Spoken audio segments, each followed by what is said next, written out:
Ang Vista Villa na matatagpuan sa Don Salvador Benedicto, Negros Occidental, ay isa ng dinadayong destinasyon ng mga turista at biyaherong naghahanap ng malamig na klima, tahimik na kapaligiran at magandang tanawin ng kabundukan.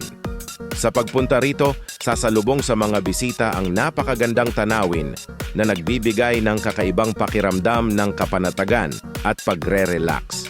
Napakaganda rin nitong lugar para sa mga nais magpahinga, mag-bonding kasama ang pamilya at mga kaibigan, at kumuha ng magagandang larawan at video na maaaring maging bahagi ng masasayang alaala. Ang Vista Villa ay patunay na patuloy na umuunlad ang turismo sa Don Salvador Benedicto, nakilala sa malamig na panahon, luntiang kabundukan, at likas na kagandahan. Sa bawat pagbisita, hindi lamang tanawin ang matutuklasan, kundi pati ang payapang atmosfera na tunay na nakapagpapagaan ng pakiramdam. Kaya kung naghahanap kayo ng isang magandang lugar na malayo sa ingay at abala ng lungsod, maaaring isama ang Vista Villa sa inyong listahan ng mga destinasyong dapat puntahan.